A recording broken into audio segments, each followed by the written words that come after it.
陛下，泾阳百姓苦啊，10户9空，粮仓无米，盗匪横行，百姓衣不蔽体，食不果腹。臣每每见之，夜不能寐。大人，说，东仓又塌了一面墙，不是年久失修，是粮袋堆太满，把墙挤裂了。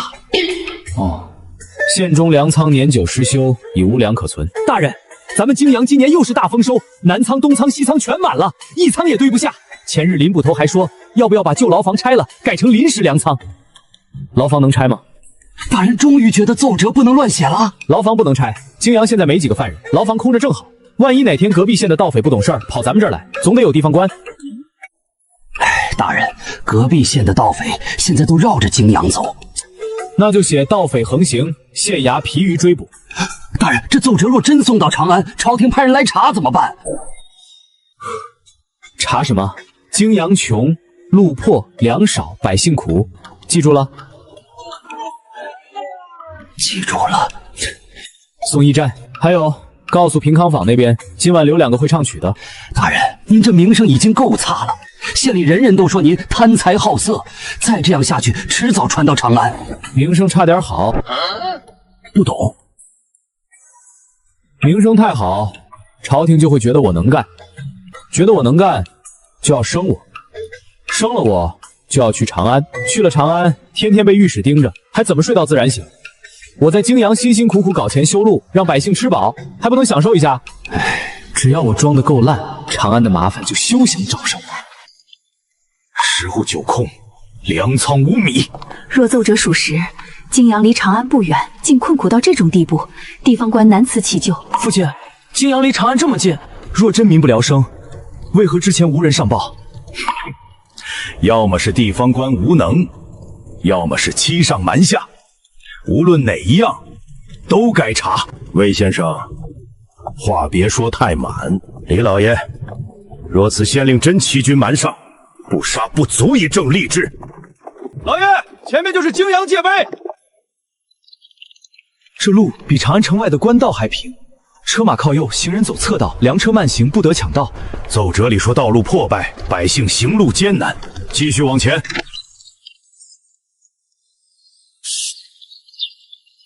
那是什么？外地来的吧？这是咱沈大人让木匠做的脚踏收割车，4个人一天能收10几亩地，比以前快多了。4个人10几亩，可不是吹。咱家今年多收了30%。粮食卖给官仓，价还不低。要不是县里不许乱占路，我现在还得多拉2车。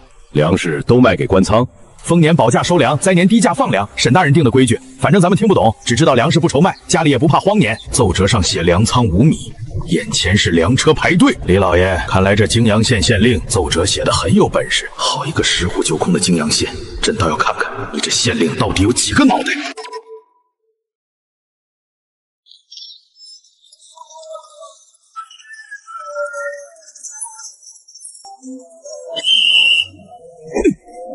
凭什么拦我？外地来的先看规矩。第1次罚10文，第2次罚100文，第3次扣通商牌。父亲，这不像郫县。正因为不像，才更要查。店家，来4碗汤饼。4碗200文。多少？200文。外地客不加价，童叟不欺。1碗汤饼50文。你这是抢钱！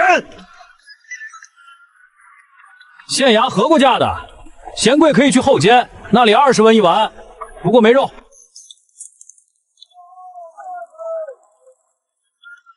一个路边汤饼摊儿，月交30贯，这沈燕的胆子简直比天还大。一个摊位每月30贯，贵是贵，可这地方人多。我以前在乡下摆摊儿，一天卖20碗都难，现在一天能卖200碗。这么高的摊位费，你们不怨？怨啊！每月交钱的时候都骂沈大人贪，那为何还在这里摆？一味赚钱啊！老丈，你说这世上有几个地方能让小摊贩一月挣出1头牛？你们县令究竟是好官还是贪官？好官也是贪官，这话怎么说？沈大人爱钱，泾阳谁不知道？见他要交拜见钱，摆摊要交摊位钱，商队进城要交通商钱，连赌坊、酒楼、钱庄都有他的份子。县令入股赌坊？有啊，城东最大的那家就是。荒唐！不过沈大人也有规矩，赌场不许借印子钱，不许收田契，不许诱人卖儿卖女，谁犯了，先罚到裤子都不剩。打死人了！城东赌坊打死人了！快，看热闹去！他们不怕。人命案前还看热闹，此县门风已经坏了。去看看。赌坊里的人一个不许走！王六这回是真没气儿了，活该！嘘，小声点，他娘还在呢。他娘早判他死了。人命关天，竟如此冷漠。县令呢？外地来的吧？3文1包。沈大人还没来。鸣冤鼓已响，县令为何不来？大概在平清坊吧。平康坊就是听此人喝酒的地方。今日平康坊来了新花魁，沈大人早就包下了。县中出了人命案，县令还在风月之地。是啊，所以已经派人去请了。快了，每次都这样。先看，若此事属实，他活不到明日。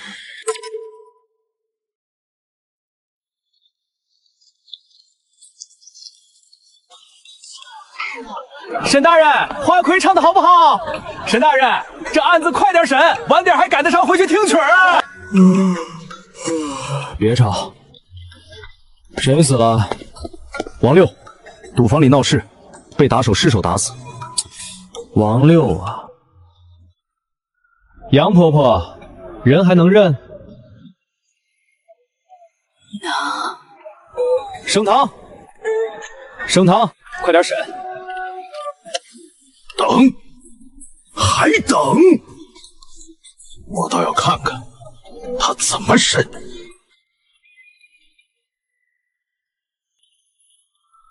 外地来的，看审案可以，别乱喊，扰乱公堂罚钱。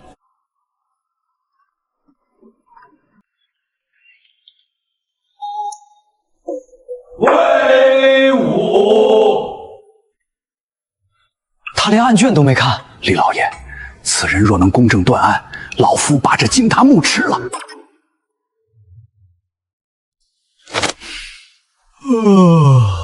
堂下何人？回大人，死者王六，泾阳县城东人，今日在城东赌坊闹事，与赌坊打手冲突，被打手李二失手打死。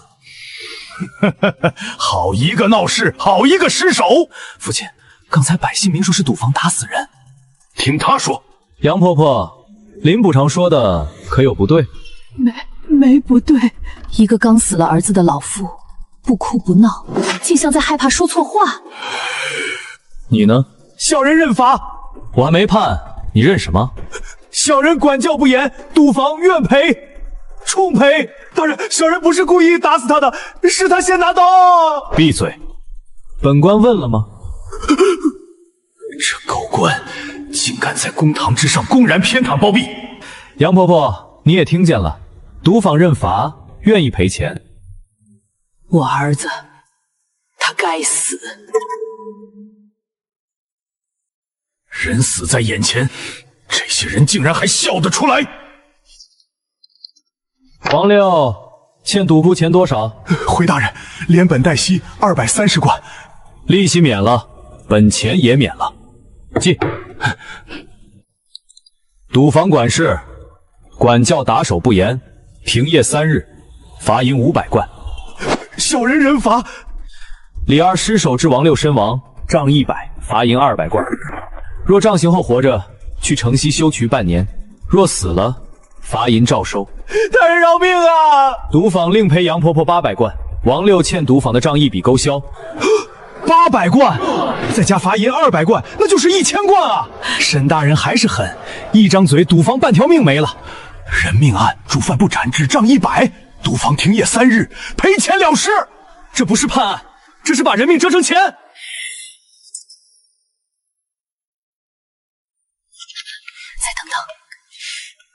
还等什么？他的反应不对。一个老妇面对县令和赌坊，敢有什么反应？这正是官商勾结、欺压百姓的明证。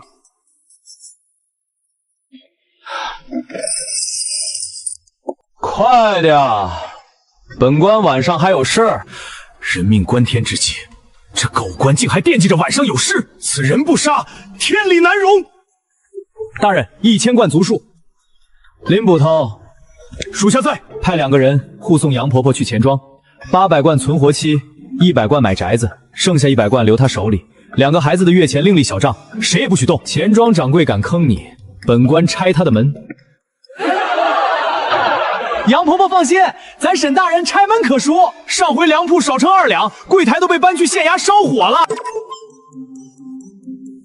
钱庄，汤饼摊主才说过，他在钱庄有份子。赌坊赔出去的钱转头进钱庄，绕了一圈又回到了他沈燕的手里，好手段。这老妇竟像是彻底解脱了。此案了结。慢着！谁喊的？外乡人看不过眼。看不过什么？人命关天！你不查清前因后果，不审方是否蓄意伤人，不依堂律判杀人者偿命，只让赌赔钱，你这也叫断案？你读过书？略读过几本。读书人就爱把事说得漂亮，杀人偿命听着多痛快。律法本该如此。李二偿命了，杨婆婆能得什么？王六欠的赌债谁还？2个孩子谁养？杨婆婆下个月吃什么？你出钱。这不是你枉法的理由。枉法？王六拿刀闹赌坊是不是？是。赌坊有没有事先报官？报了。属下到时，人已经死了。李二是不是一人动手？是。赌坊管事有没有指使打死人？暂未查到。听见了？这案子按律细审，拖3个月，最后也未必能把赌坊管事判成死罪。杨婆婆等3个月，2个孩子喝西北风。你想讲律法，去长安讲。泾阳先让活人活下去。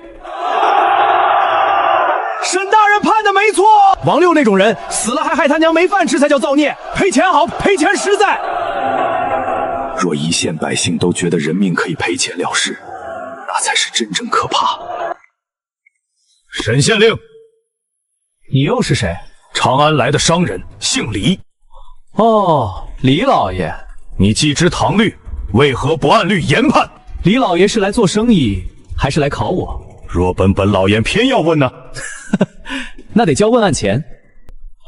你敢向我父我家老爷收钱？看热闹免费，插嘴10贯起。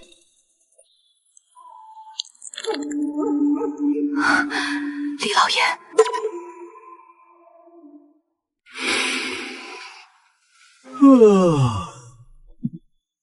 本官判完了。林捕头送杨婆婆去钱庄，再让人去看宅子。毒凤封3日，李二拖下去打。是。大人饶命！100掌会打死人的。你打人的时候没想过别人会死。拖下去。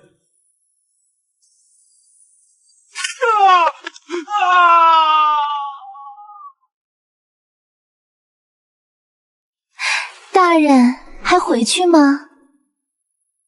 晚了。让人把酒菜送县衙后院。人命案刚结，外头还在行账，这狗官竟已经满脑子想着喝酒听曲，该杀！表，大郎，父亲，你拿我的信物去附近哲通府调人。李老爷，此人不能留，老爷英明。先别急，杨婆婆还没问。堂上你也看见了，他敢说什么？他不是不敢说，他像是早就知道会这么判。还有2个孩子，若沈燕真是为了把钱送回自己钱庄，没必要当众把孩子月钱也列出来，太刻意了。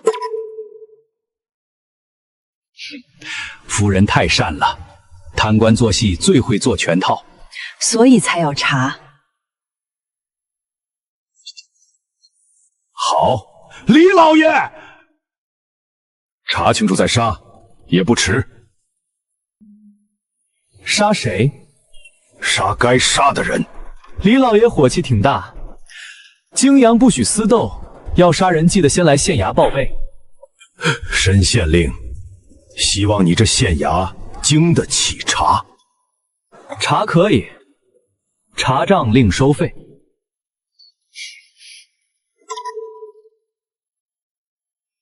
沈大人，我们只是外地商人，初来泾阳，不懂规矩，方才多有冒犯。还是夫人会说话。李老爷，多学学。走，去哪？杨婆婆家也好，让那老妇离开县衙和捕快，看他敢不敢说实话。杨婆婆，先收拾几件衣裳，钱庄那边已经派人去看宅子了。大人说了，今日天黑前让你搬进去。多谢两位差爷。谢我们做什么？沈大人吩咐的。你们是谁？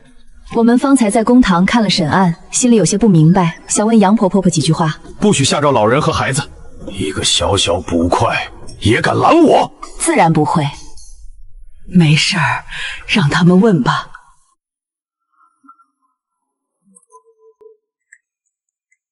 这就是沈宴治理下的百姓，主街繁华，县令奢靡，可这老妇住的地方连遮雨都难。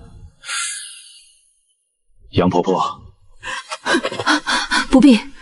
你儿子今日死在毒坊，你当真没有冤情？亲儿子刚死，尸身还停在县衙，他开口第一句竟然是他该死。杨婆，你莫怕，我们不是县衙的人，若你有冤，尽管说。我没冤，我只怕他没死透。他平日待你不好。他爹是被他气死的，他爹病了要买药，他把药钱拿去赌，输了回来还打人。后来家里的田卖了，牛卖了，房契也拿去抵了赌债。他媳妇儿劝他，他打得下不了床。奶奶，别怕，奶奶在。我那儿媳妇儿是跳河没的，她没了以后，王六不但不悔，前几日他想把2个孩子卖给外县的人牙子。卖孩子？若不是城门口查的严，2个孩子已经没了。城门口为何会查？沈大人定的规矩，泾阳出城的孩童必须有父母双方手印，里长画押，县衙过骈。单人带走孩子，查不清来处，一律扣下。王六那天带孩子出城，说去外祖家，可孩子哭着喊奶奶，守城的觉得不对，把人扣了。那天要不是县衙，我这2个孙儿早被卖了。即便如此，王六也该由官府惩处，不该死在赌坊打手手里。魏先生说的对，所以沈大人才罚李二100杖，活下来还要休魁半年。那赌坊呢？王六既是赌徒，赌坊难道无责？有责，所以罚了500贯，停业3日。若查出赌坊借印子钱、收田契、诱卖人口，就不是停3日了。以前有过，前年城南赌坊放印子钱，逼一个农户卖女儿。沈大人知道后，把赌坊封了，管事打断腿，东家罚的只剩1条裤子。那家赌坊现在改成粮铺了。赌场还能改粮铺？在泾阳，只要沈大人想，青楼都能改学堂。这捕快是在款宴，可这夸法怎么听怎么不对味儿。你真不觉得沈宴判轻了？我不懂律法，我只知道王六死了，我和孩子能活。几位老爷，你们若真认识长安的大官，别让他们把沈大人抓走。为何？沈大人贪是贪，可他管事。以前我去衙门告王六，没人理。沈大人来了，才在赌坊、城门、钱庄都立了规矩。他若走了，泾阳又得变回以前那样。杨婆婆，别乱说，大人听见又要罚你。怎么说他不好也要罚？不是，沈大人说夸他好官，一次罚5文，夸他也罚。大人说夸多了传到长安麻烦。荒唐判案，却给了孤寡活路。这几件事搅在一起，朕竟没法用朝堂那一套直接定他的罪。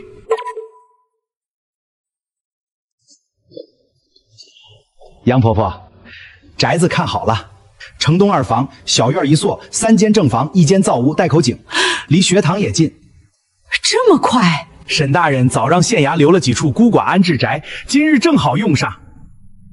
安置宅，几位老爷也是来看宅的？我们只是路过。哦，您不识字也不要紧。您看这图，正房、灶屋、水井、院门一应俱全。这是给是买？沈大人说了，不能白给，白给的东西容易被人抢，买下来的才是您的。100贯，房契今日过户，剩下的钱存钱章，2个孩子的月签邻里账，每月初1可取。老爷，这还没画押呢。条款清楚，价钱清楚，房屋漏雨、墙体损坏、邻里纠纷找谁，全都白纸黑字写得明明白白，写得很明白。这钱庄也是沈验的，有沈大人的份子。果然，有沈大人的份子才稳啊！官员入股钱庄，百姓还敢信？为什么不敢？沈大人说过，钱庄若敢吞1文孤寡钱，掌柜剁手，东家赔10倍，县衙把门拆了。这规矩贴在钱庄门口，谁敢犯？若县令自己吞呢？哈哈哈哈！沈大人要吞，还用偷偷吞？他要钱都是明着要。拜见钱、摊位钱、通商钱，1文不少，票据也1张不少。听你这意思，他明着摊倒还有理了。小人不敢说有理，可他要了钱，是真办事。走吧。粗糙贪财，毫无体面。可这泾阳城的规矩，却真真切切的在运转。李老爷，不能因为杨婆婆一案有隐情，就放过沈验。我没说放过，但也不能现在就杀。我要亲自见他。去县衙，正好问问他这钱庄、赌坊、摊位费到底还有多少赃账。通报一声，长安李老爷求见沈县令。有拜帖吗？没有。那有预约吗？见县令还要预约？当然，沈大人忙。他忙着喝酒听曲，那也是忙。那如何能见？交钱。什么？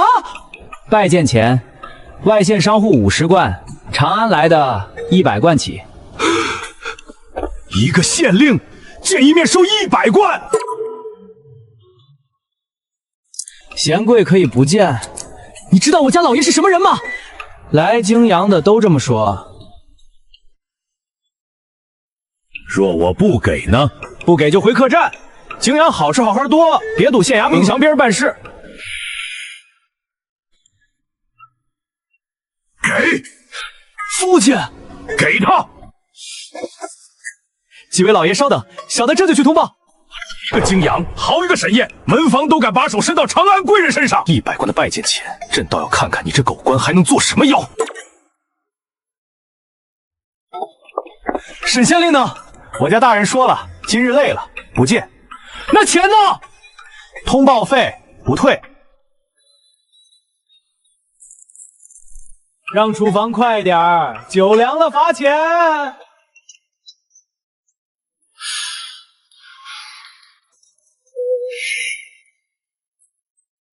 父亲，我进去把他揪出来。李老爷，此等贪官已经不必再查了。县令衙门公然锁后，收钱不办事，还敢在后衙饮酒作乐。若此风不杀，天下州县都要学他。这沈验做事未免太难看了，哪怕此人处处透着古怪，此刻我也实在没法替他说一句好话。要闹起来了，外地老爷跟沈大人杠上了，快快快，搬凳子！你们泾阳百姓就这么喜欢看官府热闹？这小郎君，你别急，咱沈大人不怕人闹，就怕没人闹。人一多，他罚钱都方便。这老爷的眼神活像要吃人。你还敢出来？几位老爷，我家大人说了，若真有大买卖，也不是不能见。方仓才不是说不见，方才收的是通报费。通报费？对啊，帮您把话递进去。100贯，只管通报，不包见人。荒唐！老先生嗓门真亮，扰乱衙门，一次10贯。念您是外地人，先记着。那若要见沈县令，还要多少钱？200贯。刚才100，现在又200，不是又200，是正经拜见钱200，刚才那100不算。给他。母亲，都到这一步了，不见人，前面的气白受了。几位老爷果然是长安来的大客，请稍等，小的这回亲自带路。若这次还说不见呢？那就说明几位诚意还不够。我若再多说一句，定会忍不住先活活打死这个门房。这琉璃，一个县令竟敢如此奢靡！老先生误会了，这不是琉璃，是县里窑房烧坏的残次货。沈大人说扔了可惜，就拿来挂灯。可就算是残次货，能挂满整个后衙。泾阳这地方到底富成什么样了？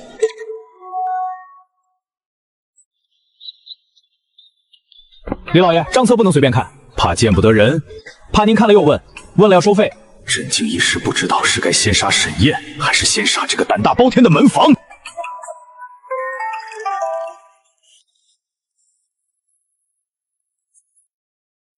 李老爷，大人，长安来的李老爷又补了200贯。哦，沈县令好大的架子，李老爷也不差，气数挺大。你身为朝廷命官，白日饮酒，身边歌女作陪，县衙收钱见客，你眼里还有没有朝廷律法？你是谁？李老爷的账房。哦，账房就坐后面，别抢主家的话。你知不知道我们从长安来？知道啊，所以贵。普通商人见我50贯，外县豪商100贯，长安来的200贯起。你们这一路车马不差，衣料也不便宜，我没收500，已经是看你们初来泾阳。你倒是明码标价。那当然，泾阳最忌讳糊涂账。县令见客，何时成了买卖？李老爷这话不对，商人来见我不谈买卖，谈什么？谈诗，谈风月，那得去平康坊，那里姑娘比我会聊。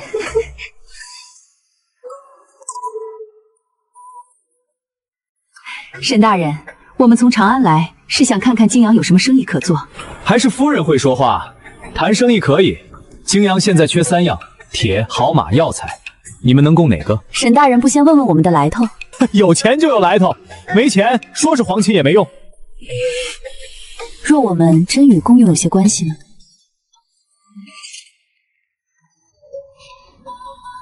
终于怕了。宫中，李老爷，方才怠慢了。现在知道怠慢了？知道，早说有宫里门路，拜见钱该收500。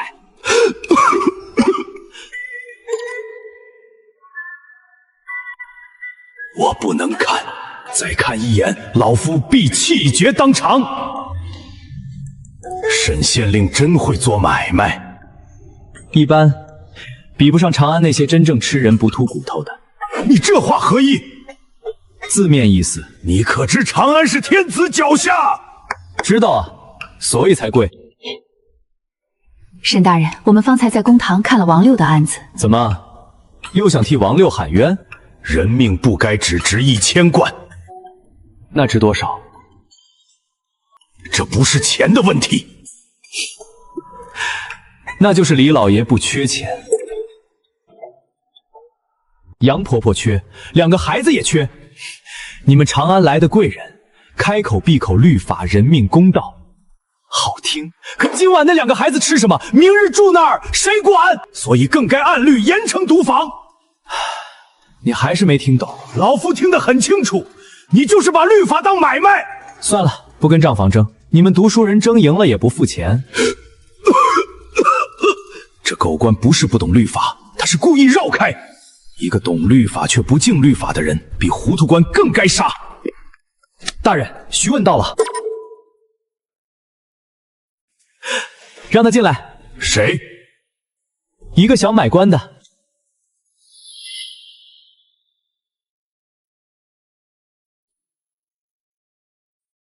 你说什么？想买官的，李老爷没见过？真凭最恨贪官污吏，最恨卖官鬻滚。今日在这小小泾阳，他竟敢当着朕的面把买官说得如此理直气壮。如果前面的事还有隐情，那买官之事绝无回旋余地。见沈大人。坐。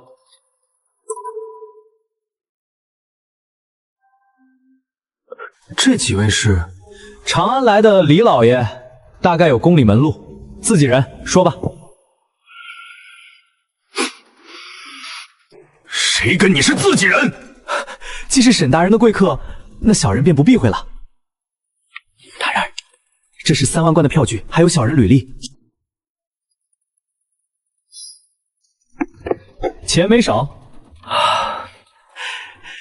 那临县县城一事，可以往上递。多谢大人。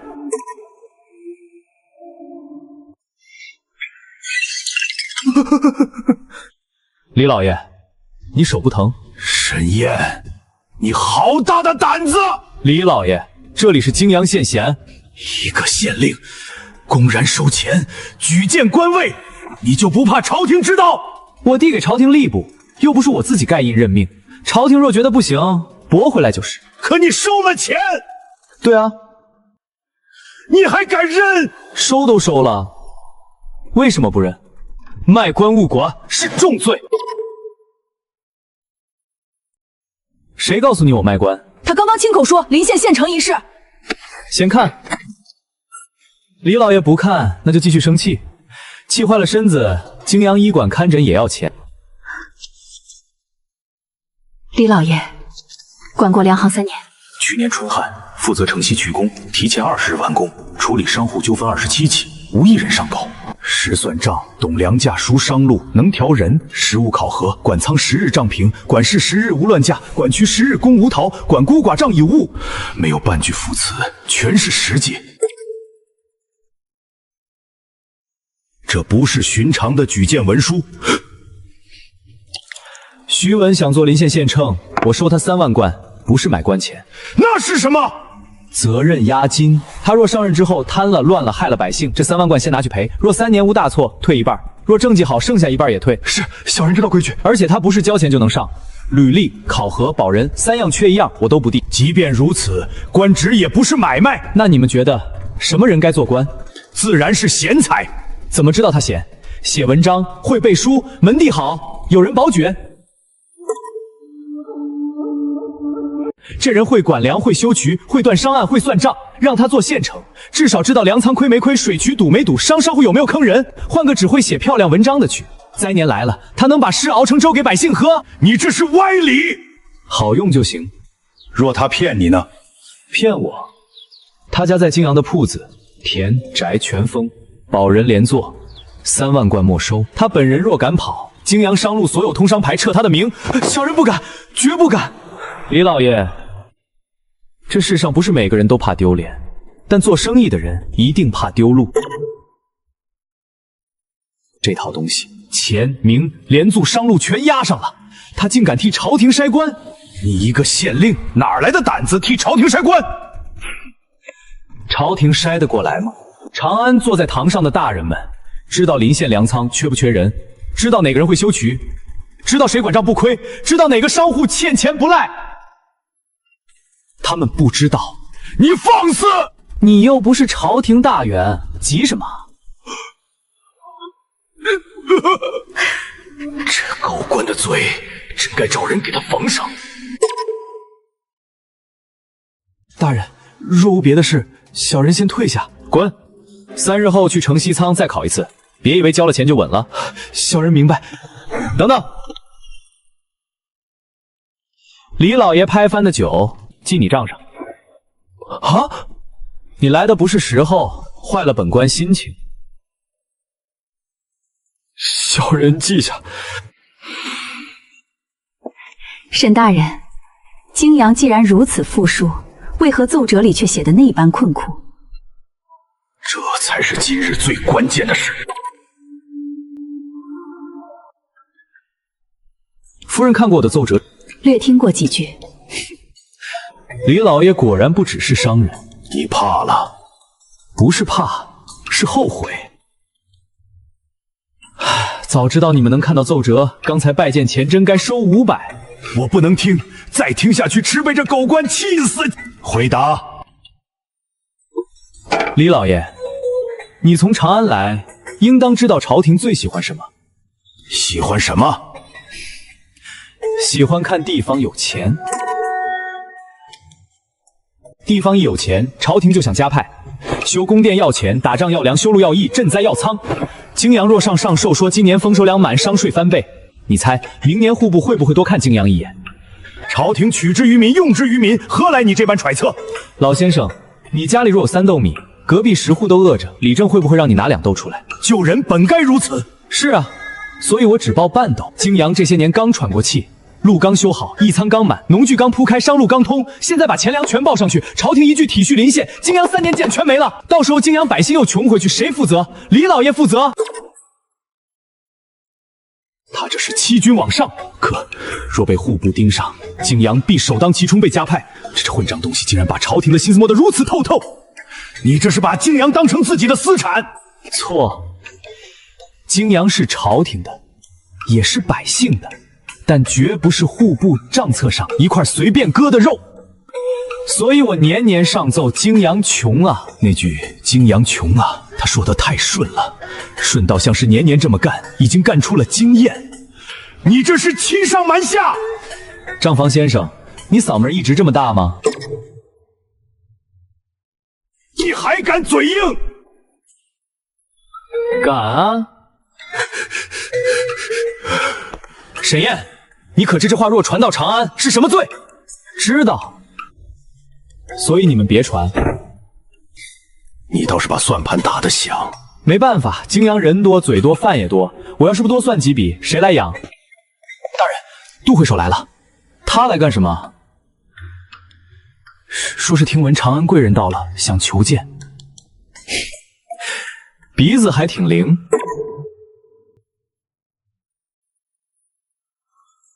杜会首是谁？泾阳旧商会会首。以前城里盐布油3样买卖他说了算。以前？现在我说了算。走吧，李老爷，带你看看热闹。沈县令的热闹可真不少。泾阳看热闹也收费，今日你交过钱了，算你白看。沈大人，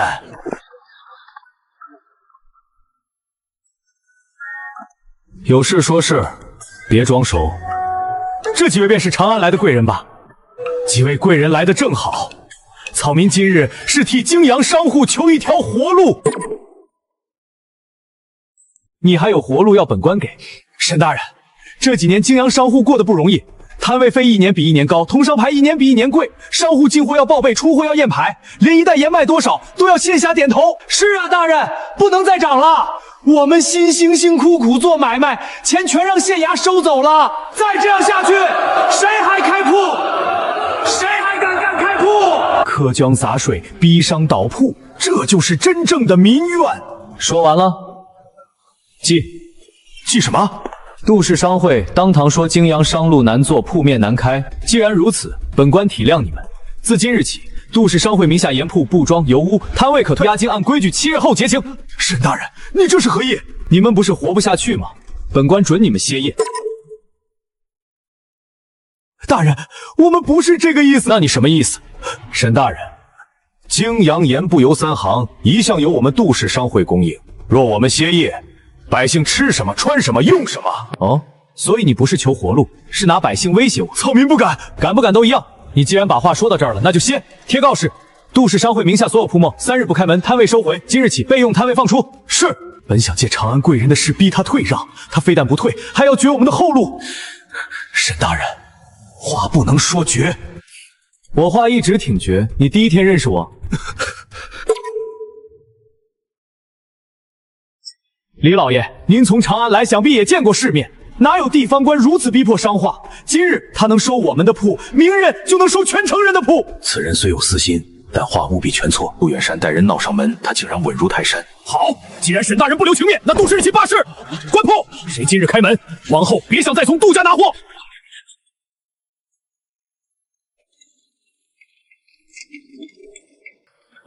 真关了？那晚上买盐怎么办？杜会首这是跟沈大人杠上了，沈大人会不会服软？父亲，若真断了盐不油，百姓会乱。这就是贪官乱政的后果。商户被逼到罢市，百姓受苦。杜氏商会名下铺面3日不开，摊位收回，备用摊位今日开放，原摊位费上涨30%，还涨？铺子都关了，沈大人还涨价，这不是逼人吗？到了这时候，还只想着收钱，这狗官的胆子未免太大了。朕倒要看看他把商户逼到绝路，到底要怎么收场。涨价？大人说备用摊位涨30%，他疯了！盐不油都在我们手里，他拿什么开铺？沈燕这次太托大。裴大人觉得长安来的那位李老爷真有来头，能让沈燕收了300官还愿意见，至少不是普通商人。那正好，李老爷看看，泾阳没了杜氏商会，沈燕什么都不是。只要百姓一乱，沈燕就压不住了。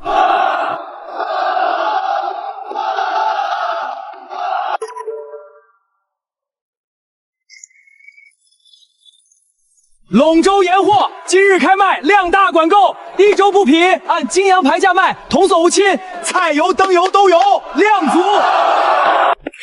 哪儿来的商队？不知道啊。通商牌，沈燕早就留了后手，他给外地商队发过临时通商牌。你早知道杜氏商会会罢市，商人嘛，赚得多了就容易觉得自己是天，所以你提前备了外地商队。不是提前备，是一直备。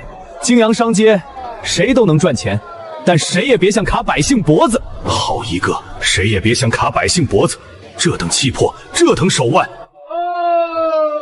当然，新来的摊位费涨30%，好位置嘛，贵点正常。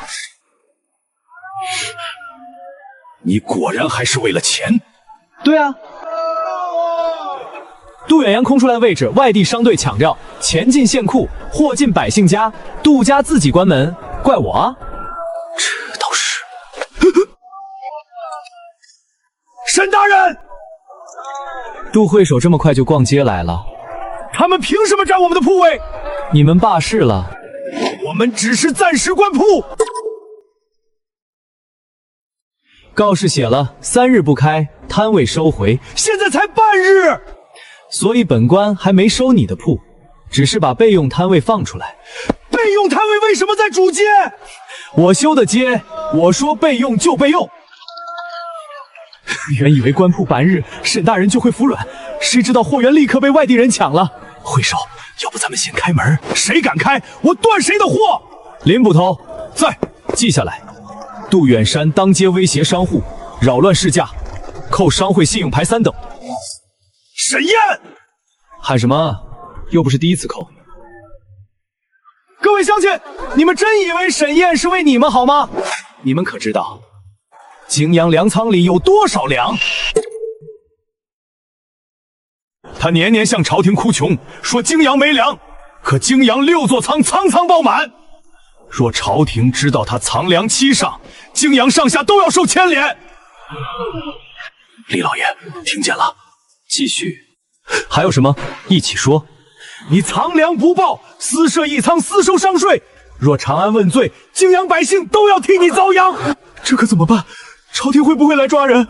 沈燕今日能收商户铺子，明日就能拿你们粮仓抵罪。这是朕今日第一次看到他变脸。沈大人，你若真为百姓，就当着这位长安李老爷的面，把6仓钥匙交出来，这是要逼沈大人低头啊！沈县令，6仓之事，你该给个交代。你也想要钥匙？若你无愧，何惧查看？急报！什么事儿？临县传来消息，北边蝗虫过境，3箱麦田被啃空了。蝗虫？临县粮价已经涨了，城门口有人抢粮。蝗虫来了，那咱们的粮仓粮价要涨了。沈燕，你听见了？灾情已到，你还不开仓？沈县令，此时若再藏粮，便是害民。传令，开6仓，本县户籍粮按排发，外县借粮排队签契，富户买粮10倍价，谁敢抢先打断腿，再问名姓。杜会丑，你刚才不是想要钥匙吗？走，带你看。沈县令，你可想清楚了？李老爷不是想查吗？走啊！6仓若真如杜远山所言，沈县令今日怕是不好交代。那你们走快点，再晚一会儿，外县抢粮的人都要进城了。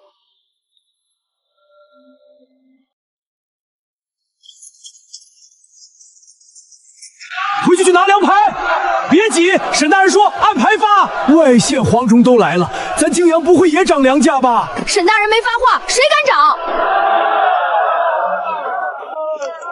泾阳百姓怕蝗灾，却不怎么怕粮乱。灾情一到，百姓下意识找户籍牌，而不是去抢粮铺。这说明沈燕早就给他们立过铁规矩。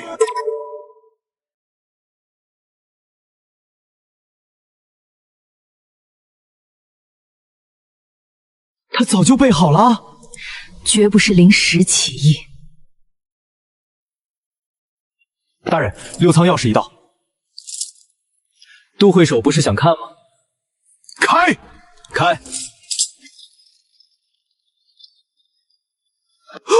满的！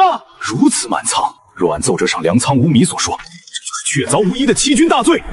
李老爷看见了吗？沈燕年年哭穷，实则藏粮满仓，这不是欺上是什么？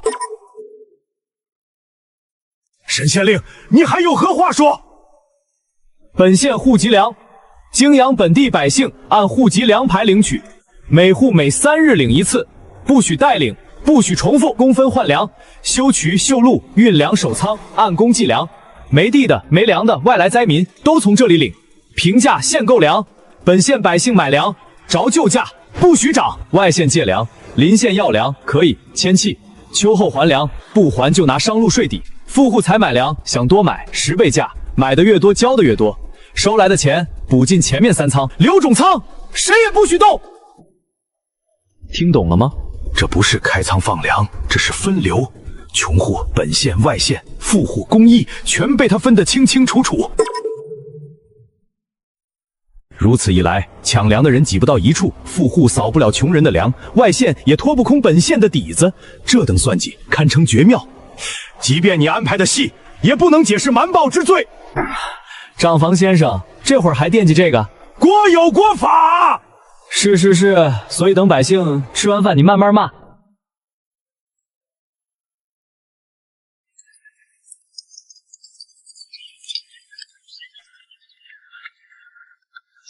我家孩子快饿死了，让我先领。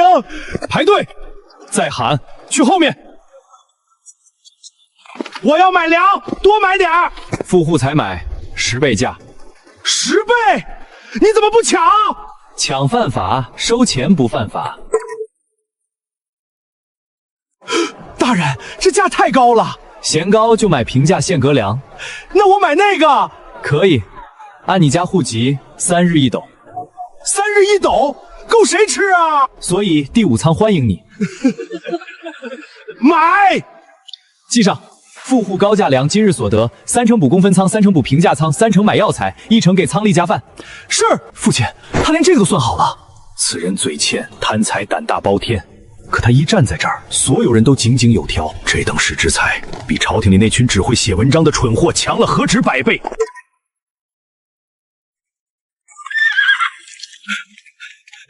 沈大人，借粮快借粮啊！排队，我可是临县县令。所以排外县借粮那队，沈大人，咱们2县相邻，你不能见死不救啊！我没说不救，那快给我粮，我们县里粮不就乱了，百姓在抢粮。你去年不是说自己县里粮仓充足，用不着泾阳那套保价收粮吗？我让你修备用仓，你嫌花钱；我让你做户籍粮牌，你嫌麻烦；我让你查豪强囤粮，你说地方安顿。沈大人，现在不是翻旧账的时候。对，现在是签新账的时候。1. 借粮3000担，秋后还4000担，还4000，嫌多，回去抢粮铺。2. 回去修北渠，泾阳出工匠，你们出工钱。3. 明年开放你们县南市，让泾阳商队进。这签不签？钱！给赵县令调外县借粮康，林捕头，派20人护送，谁敢半路抢，腿打得。多谢沈大人，多谢。赵明德竟来得这么快，沈燕借粮居然还能借出这种条件。临县已经大乱，泾阳却稳如泰山，这等差距绝对不是靠骑上蛮煞装出来的。这沈燕身犯欺君暴之大罪，老夫绝不认同。可此时刻，老夫竟说不出立刻拿人这4个字。杜家的粮发没了！这是杜家粮铺刚卖给我的，说是新粮，结果里面全是没粮。我家也买了，全是坏的。胡说！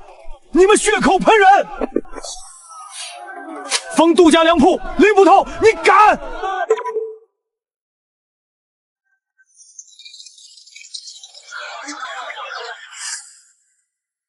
杜家这是要害死人啊！平时还说沈大人黑，杜家才是真黑。刚才还逼沈大人交仓钥匙，他自己仓里全是坏粮。这些粮本是准备趁灾高价卖的，现在全完了。杜师手，解释解释。我不知道，是下面的人换了粮。熟，出事都是下面的人干的。我愿赔10倍。杜家粮铺以次充好，扰乱粮价，赔10倍。杜氏商会信用牌撤销，严不油3行摊位全部收回，3年内不得入泾阳主街。不行！你说了算。李老爷，你看见了吧？沈燕这是公报私仇，他一句话就毁了杜家几十年基业啊！没粮是假的，罢市是假的，逼百姓抢粮也是假的。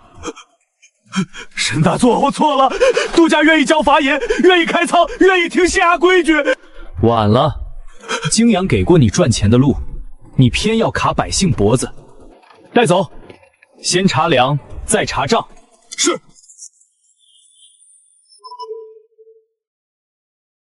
沈大人，杜家铺子收了，能不能换陇州盐商来？1州布也行，今日的布便宜。便宜？备用摊位再涨半成。沈大人，您刚收拾完杜家，能不能别马上收钱？本官忙了一天，不加钱白忙。这个沈燕真不是清官，可他也真不是寻常的贪官。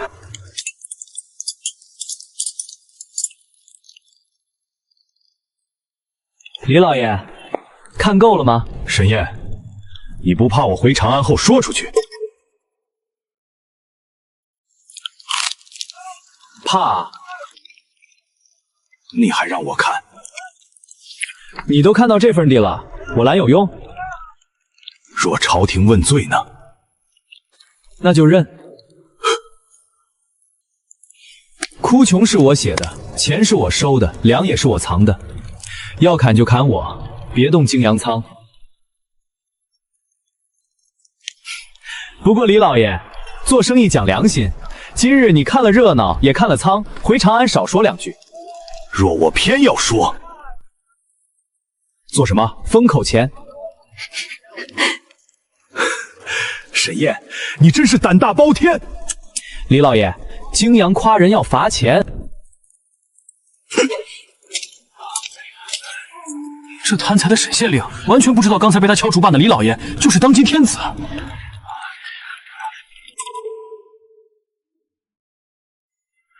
毕老爷，此人有才也有罪。我知道，欺上瞒报、私收商税、官员入股商号，这些都不能轻纵。可今日若没有他，泾阳会不会乱？临县会不会更乱？他不是清官，但他能让百姓活得像个人。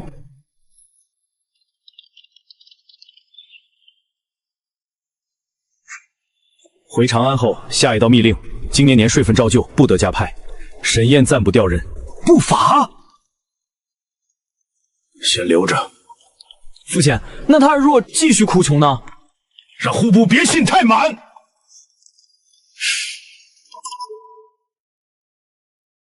大人，长安来的。谁寄的？李老爷。哪个李老爷？就是被您收了300贯拜见钱，还要封口钱那位。他。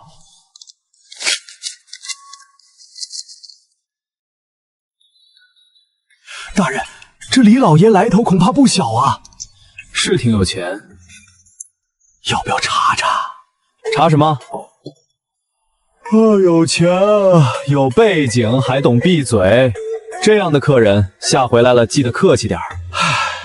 拜见钱收500，本官为大唐操碎了心，还不能享受一下？